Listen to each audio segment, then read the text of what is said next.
자, 여러분, 이제 근현대사 두 번째 시간입니다.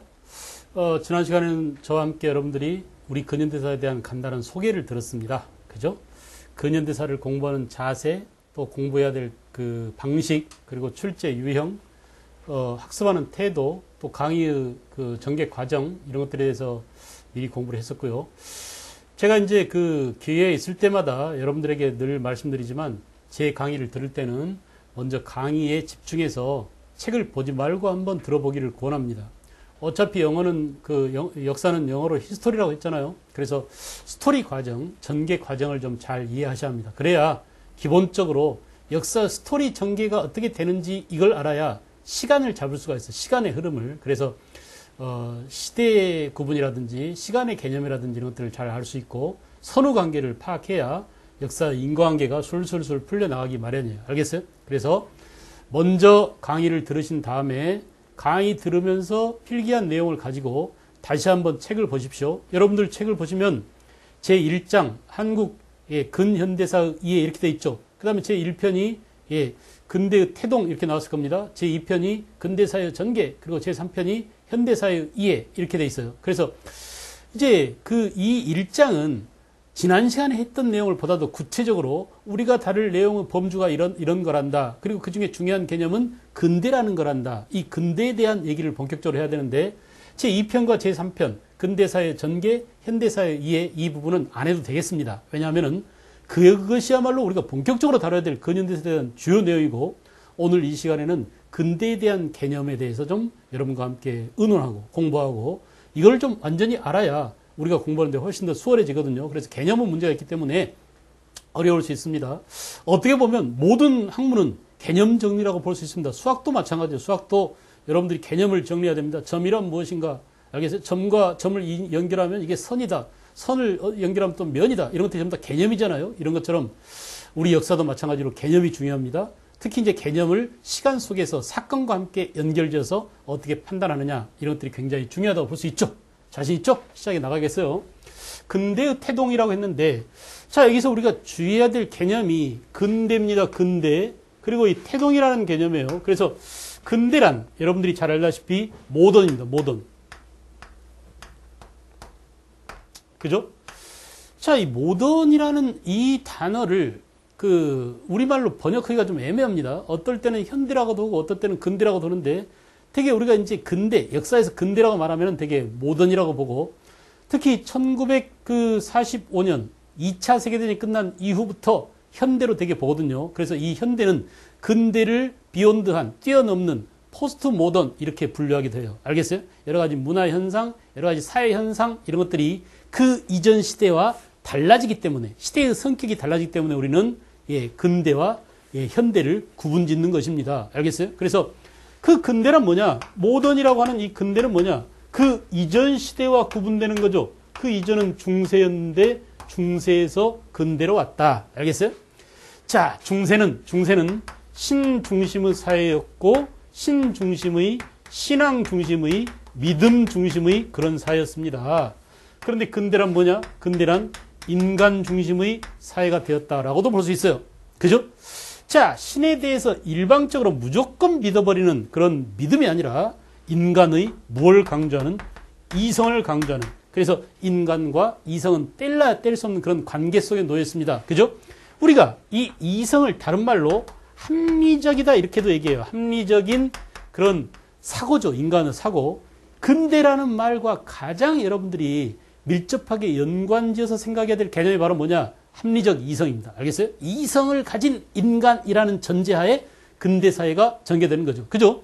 그런데 이 근대라는 놈 말이야. 근대라는 놈 말이에요. 서양에서 먼저 이루어집니다. 서양에서 14세기, 15세기에 서양에서 근대가 시작되게 된 사건이 있었어요. 여러분들이 잘 알다시피 그건 바로 뭡니까? 르네상스. 그죠? 그리고 신학로 개척. 그리고 종교개혁. 이런 세 가지 중요한 사건을 통해서 새로 근대가 열리기 시작하는 거죠. 그죠? 그런 다음에 16세기와 18세기를 거치는 과정에서 서양은 절대왕정기를 거치게 되고 이 절대왕정 기간을 거치면서 서양에서는 뭐가 만들어지느냐? 자, 서양에서는 말이죠. 이때는 자본주의가 발전합니다. 이때 자본주의는 주로 절대 왕정의 국가들이 누구죠? 영국의 엘리자베스 여왕, 그죠? 또 뭡니까? 펠리페 2세, 알겠어요? 에스파냐의 펠리페 2세. 이런 서양 여러 나라들이 말이죠. 서양 여러 나라들이 주로 이 상업 자본주의를 발전시켰어요. 그래서 보호무역주의를 내세우고, 그죠? 보호무역주의를 내세우고, 또 관료제와 상비군을 바탕으로 해서 특히 상비군 가운데 무적함대와 같은, 알겠어요? 이런 해상 세력을 키운 다음에 결국은 자본가 세력을 육성하는데, 이때 자본가는 뭐냐? 주로 해외 무역을 장려하고 무역을 통해서 돈을 벌었기 때문에 장사를 통해서 돈을 벌었기 때문에 이때의 자본주의를 상업 자본주의라고 한다. 알겠죠? 그래서 자본주의 발전 단계로 봤을 때 상업 자본주의가 먼저다라는 것을 알아두십시오. 그 다음에 이제 우리는 18세기 후반쯤 되면은 영국에서 뭐가 일어나느냐? 상업 자본주의에 이어서 산업 자본주의가 발전하게 됩니다. 알겠어요? 그 뒤에 자본주의는 19세기 후반에 이르러서 독점 자본주의로 갑니다. 독점 자본주의. 이런 것들에 대한 개념을 알아두는 게 아주 중요합니다. 알겠나요? 그래서 우리가 이제 19세기 독점 자본주의가 중요한데 그냥 이 독점 자본주의가 바로 나오는 게 아니라 자본주의의 선행 단계로서 독점 자본주의 이전에 먼저 절대왕정 시대의 상업 자본주의, 그 다음에 18세기 후반 영국이죠. 영국에서 나중에 산업 자본주의, 그리고 19세기에 독점 자본주의가 등장하는데 아주 그냥 간단히 생각해 버리세요. 심플하게. 장사해서 돈을 벌었다. 상업 자본주의죠. 여기는 뭡니까? 면방직공업, 나중에는 뭐예요? 기계공업, 석탄공업, 철강공업, 이렇게 공업화를 통해서, 산업화를 통해서 돈을 벌었기 때문에 굴뚝산업이죠. 그래서 무슨 자본주의라고 그래? 산업자본주의라고 하더라. 오케이. 그런 다음에 19세기 후반에 이제 무슨 자본주의가 나타났냐? 독점 자본주의가 나타났는데 이 독점 자본주의는 돈을 많이 본, 알겠어요? 산업자본주의 발전 과정을 통해서 잉여 자본을 축적한 선진국, 영국, 프랑스, 미국 이런 나라들이, 알겠어요? 그 돈을 많이 번 돈이 금융이잖아요. 금융입니다. 펀드라든지, 알겠어요? 또는 여러 가지 자본주의 용어들, M&A라든지 기업 합병, 기업 흡수, 기업 인수 합병, 이런 것들이 전부 다 금융과 관련되어 있죠. 금융. 그래서 독점 자본주의를 금융 자본주의라고도 한다. 알겠어요? 자, 그런데 이 과정에서 절대 왕정의 왕에게 집중된 권력을 타도한 사건이 일어납니다. 이게 바로 뭐냐? 17세기와 18세기 사이에 영국에서 먼저 청교도 혁명이 일어나고요. 청교도 혁명이. 그 다음에 나중에 영국에서 명예혁명이 일어납니다. 명예혁명. 자, 청교도 명예혁명이 시민혁명의 시발점이었다면 그 다음에 이제 본격적인 시민혁명은 미국으로 넘어가죠. 미국은 아메리카 독립전쟁이죠. 영국으로부터 독립을 쟁취한, 그죠? 미국 독립전쟁이 사실은 뭐냐? 영국의 절대왕정으로부터 미국 시민들이 절대왕정의 억압으로부터 해방되어지는 그런 시민혁명의 과정이었어요. 알겠어요?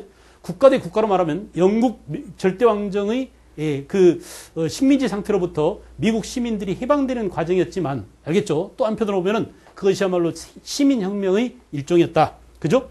그리고 이제 본격적인 시민혁명은 비로소 프랑스 대혁명이 일어납니다. 프랑스 대혁명. 그래서 가장 전형적인 시민혁명이 프랑스에서 일어났다라고 보는데 주의할 것은 이 혁명들의 주체는 뭐냐? 여러분에게 말씀드렸듯이 시민이다. 시민. 우리가 흔히 시민 그러면 친애하는 시민 여러분 할 때 그런 시민은 시티즌입니다. 도시에 사는 사람들이죠. 그런 시티즌이 아니라 여기서 말하는 시민이라는 개념은 바로 뭐냐? 부르주아들을 말해요. 부르주아. 알겠어요?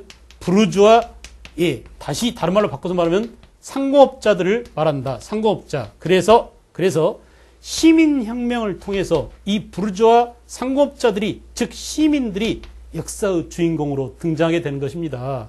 그러면 여러분, 이렇게 서양에서 이룩된 근대라고 하는 것은 이 14세기부터 19세기까지 몇백 년을 거치면서, 알겠어요? 자, 이거 보세요. 정치적으로는 뭘 통해서? 시민혁명을 통해서 시민들의 이 부르주아 상공업자들의 합리적인 이성에 입각한 그런 사고 결과물로서 뭘 만들어내느냐? 민주주의를 만들어냅니다. 여러분, 이 민주주의는 이때 처음 만들어진 게 아니에요. 원래 민주주의는 저 멀리 기원전 4, 5세기 무려 1500년, 2000년 이 정도 전이죠. 벌써 그때 어디에서요? 아테네에서 직접 민주주의가 있었습니다. 그 아테네의 직접 민주주의와 달라진 점은 뭐냐? 이때의 민주주의는 간접민주주의다. 대의제 정치를 바탕으로 한 민주주의다라는 것을 알 수 있죠. 자, 어쨌든 정치적으로 시민혁명과 함께, 그 다음에 이제 경제적으로는 뭐예요? 경제적으로 지금 우리가 봤다시피 그렇죠. 상업자본주의에서 산업자본주의를 통해서 그 다음에 독점자본주의로 건너왔는데 특히 이 과정에서 영국에서 일어난 이 산업자본주의를 그죠? 무슨 혁명이라고? 예, 산업혁명이라고 하죠. 산업혁명을 통해서 비로소 자본주의가 완성되게 됐어요. 알겠어요? 그래서 이때 우리는 자본주의가 완성되어졌는데 그 완성된 자본주의가 과도하게 발달해서 기형적으로 성장하고 팽창해서 나타난 게 독점 자본주의다라고 알아두십시오. 알겠나요? 순서가 뭐라고? 상업자본주의가 먼저, 그 다음에 산업자본주의, 그 다음에 독점 자본주의, 즉 금융자본주의. 오늘날의 자본주의도 금융자본입니다. 헤지펀드라든지 또는 뭐 IMF라든지 알겠어요? 또는 뭐 WTO 이런 것들이 전부 다 이런 금융자본과 관련된 그런 자본주의 발달 과정에서 파생된 것들이라는 것을 여러분들이 꼭 기억하십시오. 그 다음에 이제 정치, 경제 이외에도 역시 마찬가지로 시민혁명 과정을 통해서 그렇습니다. 사회적으로 귀족들 중심의 중세사회를 무너뜨리고 알겠어요? 또 왕 중심의 절대 왕정을 타도하고 사회적으로는 뭐냐? 사회적으로 역시 시민혁명 과정 속에서 우리는 무슨 사회를 구축해냈다? 평등사회를 구축해내게 됐다. 알겠어요? 정치적으로 시민들이 보통 선거에 의해서 주권을 가지고 정치에 참여하고 알겠어요? 또 사회적으로 권리를 향유하는 그런 평등사회로 이행됩니다. 그 다음에 그 다음에 문화적으로 뭐냐? 사상적으로는 뭐냐? 사상적으로는 역시 마찬가지예요. 그죠? 사상적으로는 계몽주의 사상에 바탕을 두고 야야야야 정신 차려라. 우리가 맹목적으로 신을 믿던 시대는 지났다. 맹목적으로 신에 대해서 믿음을 가지고 신이 시키는 대로 알겠어요? 교회가 시키는 대로 목사님 시키는 대로 아니면 신부님이 시키는 대로 하던 그런 시대가 지났다. 정신 차려. 너네들도 스스로 사고할 수 있는 인간의 사고력을 믿어. 알겠죠? 이렇게 어둠의 중세 천년의 잠에서 깨어나서 인간의 이성에 의해서 빛을 되찾아라 라고 인간의 머리를 깨우치는 꿈에서 깨어. 이게 바로 계몽이잖아. 미몽 상태에서 꿈에서 깨어 계몽 상태로 가자라고 하는 무슨 주의예요? 합리주의. 인간의 이성을 중시하는 태도죠. 합리주의가 등장이 되더라. 이것을 우리는 근대라고 한다. 이게 이름하여 서양식 근대에 대한 개념입니다. 그러므로 여러분, 누군가가 여러분들어 야 근대가 뭐냐라고 물으면 대답하기 쉬워요? 어려워요? 어렵습니다. 아주 컴플렉스하잖아요. 복잡하잖아요. 그래 안 그래? 근대란 이렇게 여러 가지 개념들이 얽혀서 만들어진 역사의 산물이기 때문에 한마디로 정의를 내리긴 어렵습니다. 알겠죠? 그러므로 우리는 이것을 단순화시켜서 근대란 뭐냐? 정치적으로는 민주주의, 경제적으로는 자본주의, 사회적으로는 평등사회, 사상적으로는 합리주의 이런 것들에 의해서 만들어진 새로운 시대를 우리는 근대라고 명명하자. 시대의 성격을 근대라고 하자. 이렇게 얘기할 수 있답니다. 자, 그런데 문제는 서양이 이런 발전 과정을 거치면서 서양이 근대화를 이뤘어요. 그죠? 서양이 근대화를 이뤘고 우리는 특히 우리뿐이 아니라 동양 여러 나라들은 근대화를 이루지 못했답니다. 자, 서양만 먼저 17, 18세기를 거치면서 근대화가 완성되어 갔죠? 이 근대화를 먼저 완성한 서양이 그렇지 못한 우리 동양을 침략해 오는데 이것을 우리는 유식한 말로 서세 동점이라고 얘기하죠. 서양 세력이 동양을 점령해 왔다. 이렇게 보는 거야. 오케이?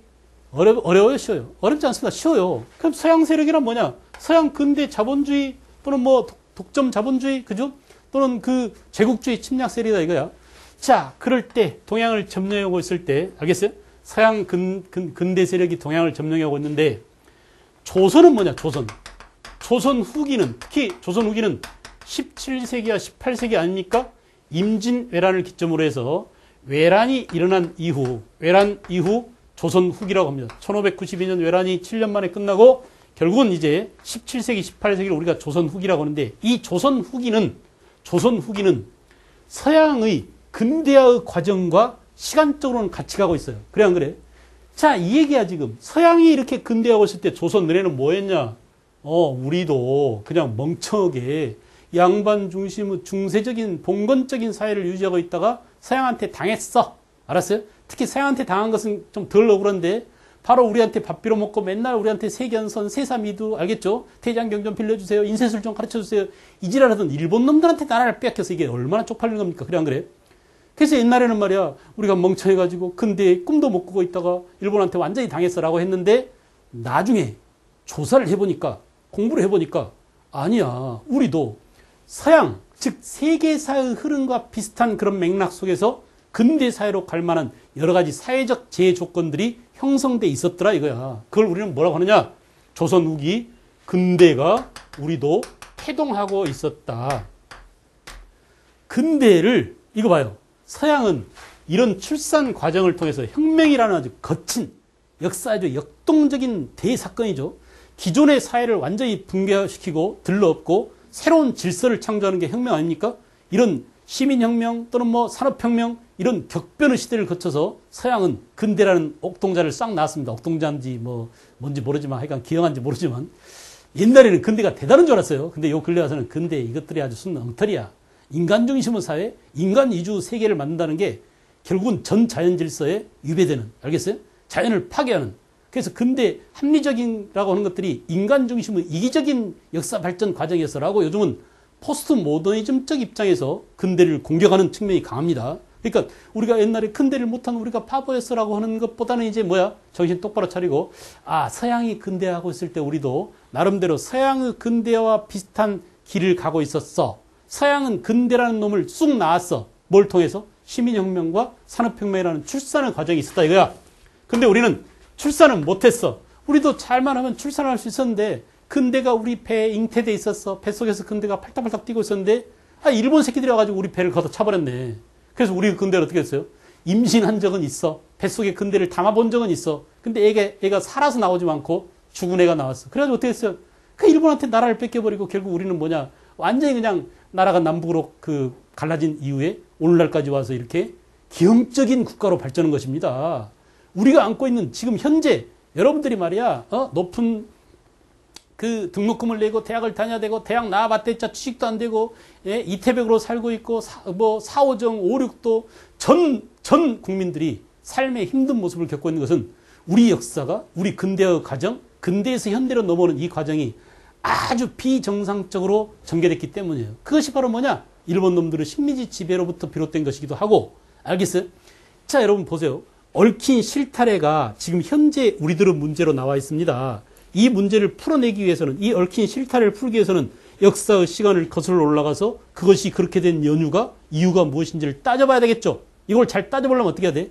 역사를 잘 알아야 돼요. 근데 역사를 안다 그러면 되게 사람들이 관념적으로 고주몽이라든지 저 당군이라든지 아니면 이성계라든지 알겠어요? 태조 왕건 이게 역사라고 생각하는데 천만의 말씀이야. 그건 이미 화석화된 고정된 정해져 있는 역사입니다. 정말 역동적으로 오늘날 우리하고 직접적으로 선을 닿고 오늘날 우리 문제를 해결하기 위해서 풀어야 될 역사가 바로 근현대사예요. 알았어요? 최근에 이제 대통령 후보였던 그 모 후보가 자기 아버지가 5.16 쿠데타를 일으키고 또 뭐 그 유신 헌법을 만들었는데 이런 것들이 역사의 판단에 맡기자고 얘기했어요. 그러면 역사는 뭐냐? 200년 후나 300년 후에 그때 가서 판단하자고 천만의 말씀이야. 얘기했죠. 지난 시간에 얘기했어요. 축구 경기처럼 말이야. 이미 경기가 끝나버린 이미 지나버린 일들은 전부 다 역사입니다. 그러므로 내가 지금 역사 선생인데 역사 선생으로서 교과서에 나와 있는 역사적 사실을 가지고 이미 지난 5.16 쿠데타를 쿠데타라고 비판할 수 있잖아요. 유신헌법 시대에 자행된 정치를 독재 정치라고 비판할 수 있잖아요. 그래 안 그래? 이 국민적 합의에 의해서 만들어진 국정 교과서와 교과서 체제가 결국 뭐냐? 이미 역사적 심판이나 역사적 그 합의가 끝난 겁니다. 이걸 가지고 말이야 그런 사람들한테 역사에 맡깁시다라고 하는 것은 옛날 개콘에 나왔던 누구죠? 사람이 아니문이다 하던 그거랑 똑같잖아. 완전히 그냥 사오정이야. 뭔 말 하는지 하나도 못 알아듣고 지 혼자만 씨부리고 있는 거나 마찬가지예요. 알겠어요? 그래서 역사란 아주 먼 옛날 얘기가 아닙니다. 바로 우리랑 연결되는 그런 역사인데 그 중에 조선 후기는 뭐냐? 조선 후기는 야 서양 너네가 이렇게 근대를 했다면 우리도 근대 비스무리하게 근대를 뱃속에 잉태한 적이 있었댄다 이런 거예요. 알겠죠? 그럼 보자. 조선 후기에 17, 18세기에 우리는 정치적으로는 어땠느냐? 정치는 좀 쪽팔리니까 이따 얘기합시다. 알겠죠? 경제적으로는 어때요? 경제적으로. 자, 서양이 근대 자본주의가 발전해 가듯이 우리도 경제적으로 자본주의의 싹이 자라고 있었다. 자본주의가 싹트고 있었다. 이걸 말이야 어려운 한자로 자본주의 맹아라고 합니다. 알겠어요? 자본주의의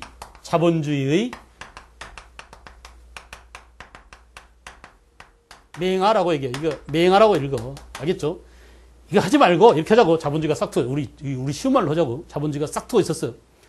자본주의가 싹트고 있었습니다. 그 구체적인 예가 바로 뭐냐? 농업에서는 뭐라고? 농업에서는 광작이 등장하고 상업에서는 도라고 하는 대규모 그 장사 행위가 성행하게 되고, 그죠? 또 수공업에서는 선대제도와 같은 그런 수공업의 형태가 나타나고, 광업에서는 덕대라는 사람이 등장해서, 그죠? 그 광업에서 근대적 광업의 요소들이 등장하게 되고, 알겠어요? 또 금융에서도 전황이라는 현상이 나타나게 되고, 이게 전부 다 자본주의의 서양식 자본주의가 똑같진 않지만 그 비스무리한 것들이 우리 스스로 내재적으로 우리 안에서 자생적으로 나타나고 있었다라는 것입니다. 알겠나요? 근데 일본 놈들이 와서 이걸 다 짓밟고 일본 놈들의 식민지 경제에 우리를 포함시켜서 우리가 나라가 쫄딱 망했다. 이런 얘기죠. 그 다음에 이제 여러분 봐봐요. 사회적으로도 마찬가지. 사회적으로도 조선 후기 사회가 일본이 우리를 먹을 때까지 이전까지 양반 상놈 가르던 그런 반상제 사회 또는 봉건적 사회인 것 같지만 실은 그 안에서 치열하게 신분 사회가 점차 평등 사회로 이행돼 가고 있었다. 알겠죠? 평등 사회로 이행돼 가고 있었다. 그러니까 19세기만 하더라도 말이야 전체 인구의 70%가 호적상 이미 양반에 편입됐다는 얘기는 이제 양반 성놈이 별 의미가 없었다. 개나 소나 다 양반이다. 라는 것은 결국 뭘 의미할까요? 우리도 이런 근대적인 사회를 향해서 내재적으로 우리 스스로 우리 안에서 한 걸음 한 걸음 다하고 있었다. 이런 얘기입니다. 알겠어요? 그 다음 이제 기타 사상이나 문화적인 측면에서도 마찬가지예요. 새로운 서양 학문이 서학이라는 이름으로 천주교와 함께 들어왔었죠. 또 여기에 맞서서 동학이 등장하기도 하고 새로운 실사구시의 실용적인 학문, 실학이 대두되기도 하고 여러 가지 서민의 문화가 발달해서 사설시조라든지 판소리라든지 이런 것들이 크게 융성함으로써 시민 중심의 서양의 시민 중심의 사회와 버금가게 우리도 서양의 부르주아나 서양의 근대적 시민이라고는 이름할 수 없지만 그래서 우리는 뭐라고 합니까? 시민이라고 하지 않고 뭐라고 그래요? 서민 그럽니다. 알았어요? 이렇게 서민 중심의 문화가 발달해가고 있었다라는 거야. 그러니 여러분 이런 예를 봤을 때 우리는 근대 사회를 만들어내지 못했지만 근대가 잉태한 적은 있다. 근데 문제는 뭐냐? 정치가 다 망쳐버렸다. 정치는 뭐냐? 17, 18세기의 정치는 아주 붕당 정치가 나빠져서 붕당 정치 폐단이 마구 노출됐습니다. 그래 안 그래? 그래서 이 붕당 정치 폐단을 없애기 위해서 영조가 또 그 다음에 정조가 탕평책을 시행했지만 탕평책이 성공하지 못했어요. 그 다음 뭐냐? 아주 그냥 더 지랄 같은 아주 그냥 한 혈족이 그것도 외척 가문이 한 나라의 정치를 쥐락펴락하는 무슨 정치로? 세도 정치로 가버렸다. 19세기에 안동, 김씨, 풍양, 조씨 이런 그 가문에 의한 한 가문에 의한 외척 가문에 의한 타락한 문벌 정치라고 하는 세도 정치가 전개됨으로써 우리는 여기로 가지 못했다 그래요. 근대의 결정판을 여기서 이루지 못합니다. 알겠어요? 그래서 나라가 정치가 썩다 보니까 경제, 사회, 사상적인 측면에서 서민들이, 지식인들이, 민중들이 우리 역사를 역동적으로 끌고 가고 있었는데 그 역동적인 역사의 현장에 정치가 완전히 개판치고 재를 뿌려버리는 바람에 우리는 이 서민들의 역동적인 이 에너지를, 힘을 역사 발전으로 이어가지 못하고 결국 고스란히 나라를 일본한테 바친 셈이 됐어요. 그러니 여러분, 제일 중요한 게 뭡니까? 정치입니다. 정치에 눈을 떼면 안 됩니다. 알겠죠?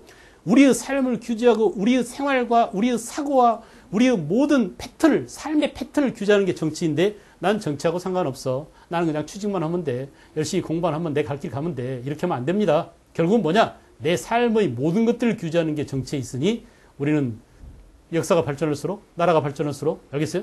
결국은 디지털 시대가 되고 또 아주 지식 정보 사회가 돼서 사람들의 생활이, 삶의 패턴이 전부 다 미분화되어 있지만, 그러나 우리를 종합적으로 규제하고 우리의 질서를 만들어내는 정치에 대해서 젊은 여러분들이 보다 더 관심을 가지고 지켜보고, 알겠어요? 올바른 정치가 이루어질 수 있도록 다시는 근대화 과정에서 우리가 근대화에 실패해서 나라를 뺏기는 이런 역사적인 실패를 다시 겪지 않도록 여러분들이 정말 애써서 노력해야 됩니다. 아주 당부에 맞지 않습니다. 그냥 근현대사 정부 점수 몇 점 더 올린다 이런 것들보다 훨씬 더 중요한 우리의 그 존재와 우리 역사의 영속성과 이런 것과 관련된 그 아주 중차대한 문제이기 때문에 여러분한테 이런 것들을 힘줘 강조하고 싶어요. 그래서 조선 후기에 우리도 어때 결론은 서양과 같은 근대는 출산하지 못했지만 근대가 뱃속에 팔딱팔딱 뛰는 잉태된 그런 현상이 있었다. 단 정치만 빼고입니다. 알겠죠? 그것을 이제 여러분과 함께 화면을 통해서 좀 보실까요? 자, 그래서 근대사의 태동이죠. 이거 보세요. 팔딱팔딱 뛰잖아요. 근대가 태동하고 있는 모습을 보여드릴까요? 태동. 자, 그래서 우리는 근대를 완벽하게 만들어내지 못했지만 조선 후기 우리도 근대적인 요소들이 자라고 있었다. 이런 얘기죠. 먼저 문화적인 면에서는 민중의식이 성장하게 되고 그렇습니다. 특히 민중들의 의식이 성장했는데 민중의식의 성장에 기여한 게 서당에서 이루어진 서당 교육이에요. 알겠어요? 서당 교육과 한글 소설입니다. 한글 소설. 알겠죠? 또 뭐 판소리 이런 것들이 등장해서 아주 민중들의 의식이 크게 고양됩니다. 그죠? 서민 문화가 발달, 민화라든지 이런 것들은 서민 문화의 발달을 보여주는 단적인 예가 됩니다. 기타 이제 과학적인 합리적인 사고와 맞물려 있는 뭐예요? 보다 더 실용적인 실학이 등장하게 되거나 서양 과학과 관련된 서양 학문들이 천주교를 통해 들어오거나 아니면 동학도 등장. 동학은 평등 사상 같은 것들이 내재되어 있죠. 근대적인. 그래서 이렇게 문화 사상 면에서 조선 후기에 근대적인 요소가 태동하고 있었다라고 볼 수 있어요. 그 다음 이제 경제 면에서는 농업에서는 뭐라고? 그렇죠. 농업에서는 광작과 같은 것들이 자본주의의 아주 중요한 요소로 등장이 됩니다. 그죠? 상업에서는 도구와 같은 것들이 성장해도 여러분들이 책을 통해서 나중에 한번 보십시오. 수공업에서는 뭐가 있다고요? 선대제가 있다. 선대제. 그죠? 광업에서는 잠체가 있다. 몰래 광산을 채굴해서 떼돈을 버는. 알겠어요? 전부 다 이렇게 전부 다 이렇게 근대적인 근대 자본주의와 관련된 상업자본, 농업자본, 산업자본 이런 그 성장 과정을 겪을 수 있는 이런 요소들이 조선 후기에도 등장하더라. 특히 상품경제, 화폐경제가 크게 발달함으로써 화폐가 널리 유통되게 되고 전황이라고 하는 그런 현상도 나타나게 된다. 아시겠죠? 그 다음에 이제 사회적인 면에서는 새로운 사회계층이 성장합니다. 그죠? 새로운 사회계층이 성장. 서민들이 등장하게 되죠. 서민들이. 그래서 이 서민들이 주로 이제 광작을 통해서 돈을 많이 벌게 된 농민들이 양반 신분을 사가지고, 알겠어요? 이 새로운 양반들을 우리는 또 신향이라고도 한답니다. 신향. 그죠? 또는 뭐 잔반이라고 있죠. 몰락 양반. 이런 사람들이 새로운 개혁 세력으로 활약을 많이 하게 돼요. 알겠어요? 그 다음에 중인계층이라든지 이런 사람들이 결국은 평등한 세상, 신분 차별이 없는 세상을 지향해 나가면서, 알겠어요? 조선 후기 사회를 변화시켜 나가는 그런 주인공 역할을 합니다. 여러분 결과적으로 어때? 양반 수는 크게 늘어서 몇 프로가 양반이 된다고요? 19세기는 70%가 양반이 되고 상민과 노비 수는 줄더라. 결국 이것이 가져다 온 결과는 뭐냐? 점차 우리도 평등사회로 나아가고 있었다는 것을 보여주는 것입니다. 그럼에도 불구하고 조선 후기 정치가 완전히 글러먹었다고 그랬어요. 그죠? 정치는 19세기에 이르러서 18세기의 영조와 정조 때 결국은 절대왕정에 버금가는 왕권을 강화시켜놓고 국민들의 역량을 강화시키고 했지만은 그것이 시민혁명으로는 이어지지 못하고 오히려 더 나빠진 정치, 한 가문에 의한 외척 가문에 의한 타락한 문벌 정치 형태로 진행됨으로써 세도 정치라는 이런 변태적인 정치가 등장하게 됨으로써 우리는 민주주의하고는 거리가 멀어지더라. 그죠? 조선 왕조 유교적 지배체제가 붕괴되고 근대 사회로의 그렇죠? 경제, 사회, 문화, 사상 면에서 이런 근대 사회로 이런 움직임을 정치가 받아내지 못한다라는 얘기입니다. 그러니 뭐가 제일 중요하다고? 정치가 가장 중요합니다. 정치는 나랑 아무 상관없어. 난 정치하고는 상관없어. 나 몰라라. 이렇게 하지 마시라. 알겠어요? 결국 우리가 역사 속에 서 있고 지금 이 순간 우리의 삶이, 우리의 행적이, 우리의 태도가, 우리의 방식이, 삶의 방식이 전부 다 역사에 남는 것이니 여러분들의 일거수일투족이 전부 다 역사와 관련되고 있다는 우리의 삶 자체가 역사 속의 삶이라는 것을 여러분들이 역사 공부를 하면서 잘 기억하시기를 바라요. 알겠죠?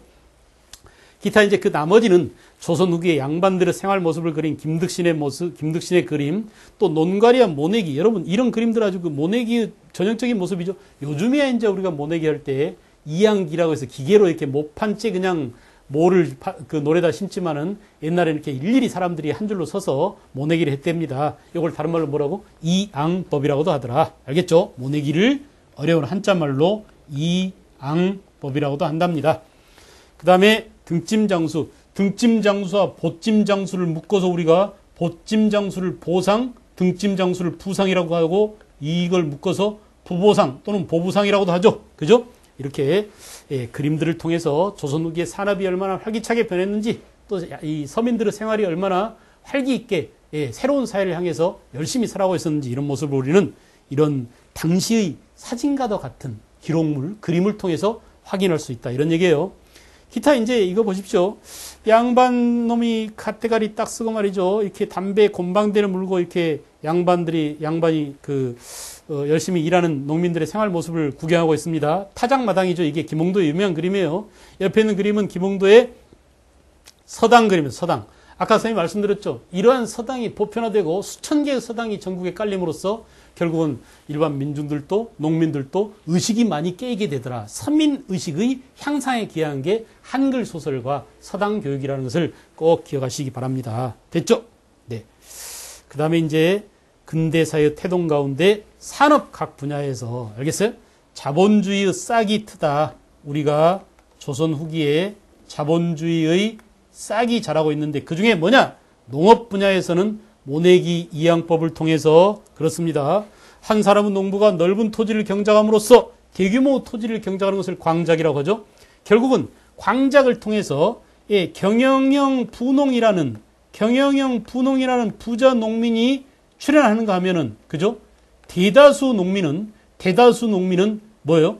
임노동자로 전락하게 된다. 이렇게 분화하는 겁니다. 농민 계층이 경영 분농과 임노동자로 분화. 여기 나왔네. 알았어요? 경영 분농과 임노동자로. 주의할 것은 소수의 분농과 대다수의 농민은 임노동자로 전락한다는 말이에요. 여러분. 근데 여기서 중요한 게 이 임노동자 대다수 이 사람들이 어디로 가느냐? 도시로 갑니다. 도시로 진출해서 이들이 뭐 해요? 도시에서 필요한 여러 가지 산업 발달에 필요한 뭘 제공한다고? 노동력을 제공하게 되더라. 알았어요?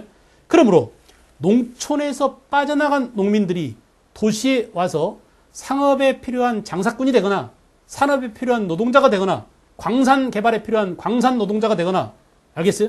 이렇게 이촌 향도를 통해서 농촌 노동력이 도시로 나감으로써 조선 후기 자본주의의 싹을 키우는데 보다 더 역동적인 힘을 발휘하더라. 이런 얘기입니다. 아시겠나요? 마치 서양에서 1차 인클로저 운동, 2차 인클로저 운동이 일어나죠. 그래 안 그래? 인클로저 운동으로 서양에서 이제 대규모로 그 서양에서 양모 산업을 한다고 알겠어요? 양을 키우겠다고 농민들을 다 쫓아버리고 이 농민들을 도시로 몰아냅니다.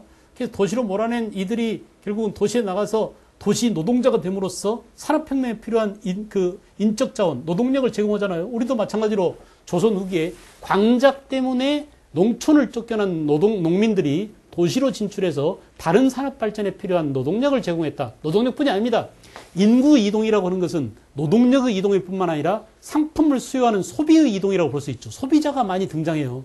옛날 이 사람들이 농사 지을 때는 가난했지만 지가 호박 심어서 호박 베어다 먹고 나락 심어서 벼 베어다 먹고 이렇게 콩 심어서 콩 먹고 이렇게 했는데 이제 이들이 도시에 나가면 쌀도 사 먹어야 돼, 신발도 사 신어야 돼, 옷도 사 입어야 돼 이러다 보니까 어때? 다른 산업을 발달할 수 있는 그런 부추김 현상이 일어나게 되는 거죠. 오케이? 그래서 농업에서 이런 변화가 크고요. 결국 이제 또 뭐냐? 예, 이거 봐라 이거야. 내다 팔면 잘 팔리는 상품 작물들이 많이 재배된다. 이들이 전부 다 뭐라고? 상품을 사다 쓰는 수요자가 됐기 때문에, 수요가 있기 때문에 농촌 작물들도 내다 팔 수 있는 작물 위주로, 상품 작물 위주로 재배가 되더라. 알겠어요? 지대도 그동안에 예, 그 정률제인 타조법에서 정액지대인 도조법으로 변합니다. 농민한테 유리한, 소작농한테 유리한 지대죠.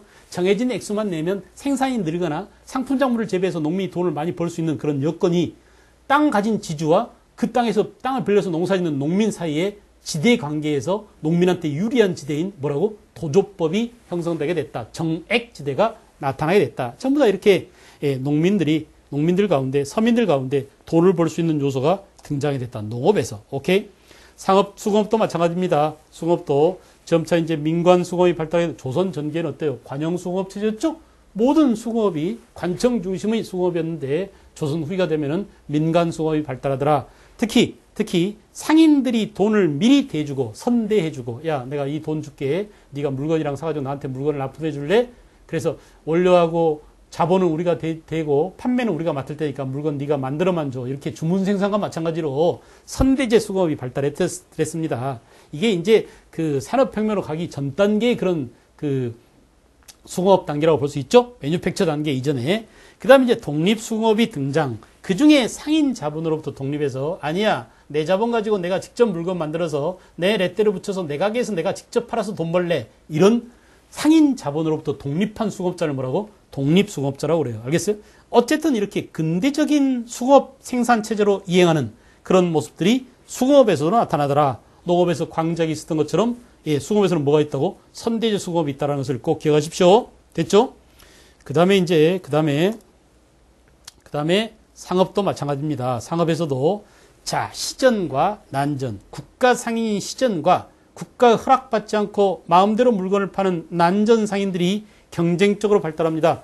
특히 포구를 중심으로 상업이 크게 성장하게 됐고 포구와 함께 지방 장시가 네트워킹 돼가지고 알겠어요? 연결돼서 조선 후기에 상업이 크게 발달하더라. 상업의 발달은 화폐 유통과 결국 뭐냐? 상품 화폐 경제의 발달을 가져오게 되고 대규모로 물건을 거래하는 독점적 도매 상인을 도고라고 하죠. 그죠?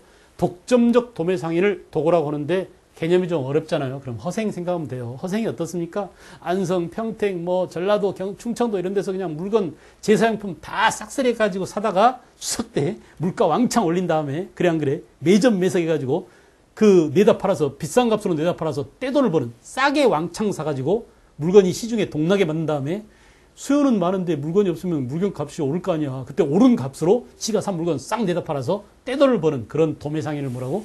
도고라고 한다. 말로 해보자. 뭐라고? 도고. 머릿속으로 정리해. 머릿속으로. 농업에서는 뭐가 있다고? 광작. 수공업에서는 뭐가 있다고? 선대지 수공업. 상업에서는 뭐가 있다고? 도고. 이게 대표적인 자본주의의 싹입니다. 알겠죠?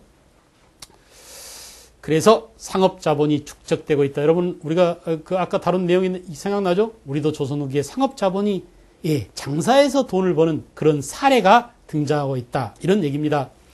자, 기타 이제 신분제, 사회적으로 변화를 보세요. 16세기 조선 후기만 하더라도 양반, 상놈, 이게 이제 우리가 반상제라고 할 때 반이고, 여기가 쌍것들이죠. 그죠?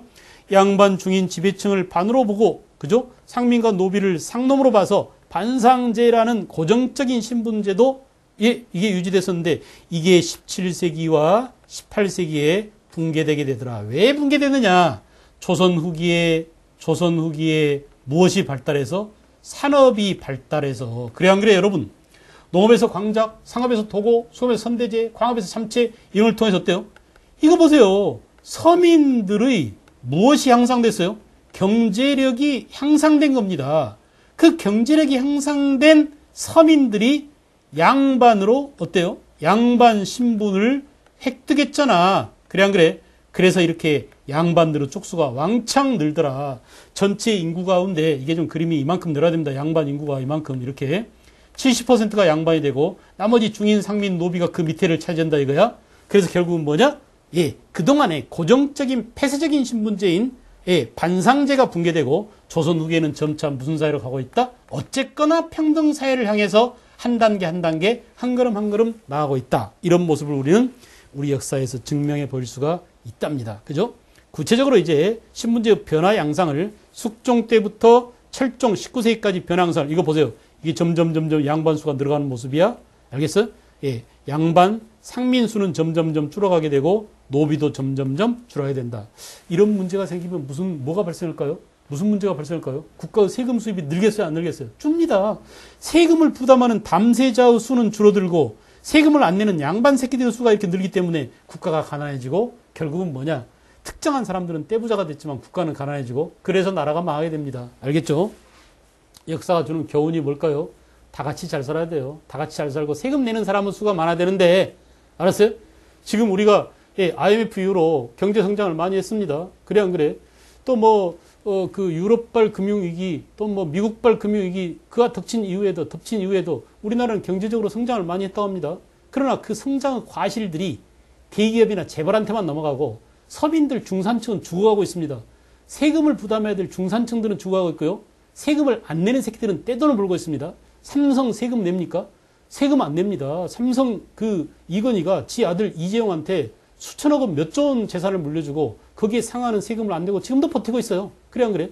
수많은 세금을 떼어먹는 놈들이 주로 이렇게 떼돈을 버는 그 시대에 경제력을 쥐고 있는 지배층이라고 볼 수 있습니다. 알겠어요? 그래서 우리가 이제 여러 가지 사회적인 개혁 또는 쇄신 이런 것들의 욕구가 지금 더 높아지는 이유가 바로 거기에 있습니다. 역사가 우리한테 주는 교훈이 뭔지 여러분들이 한번 되새겨 봐야 될 그런 대목이기도 합니다.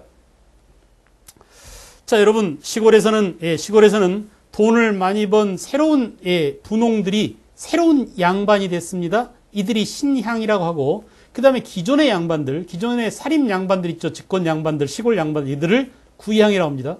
구향과 신향의 충돌, 시골에서의 주도권 쟁탈을 우리가 향전이라고 합니다. 이들의 대립을 향전이라고 그래요.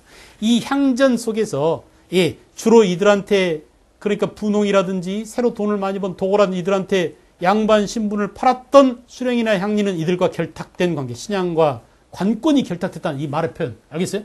반면에 기득권을 갖고 큰소리치던 기존 서원에서 큰소리치던 알겠어요?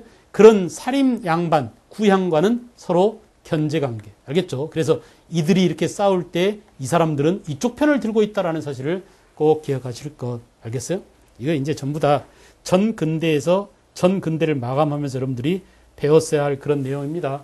기타 사상과 학문 측면에서 서양 학문, 서구의 과학기술과 천주교가 함께 들어옵니다. 세계지도라든지 또는 전통적 가치 규범과 사회 질서를 무너뜨리는 새로운 평등 사상이 천주교와 함께 들어오기도 하고 또 우리 동학 사상 안에 인내천 이런 것들은 바로 뭡니까? 평등 사상을 내포하고 있는 것이라고 볼 수 있죠.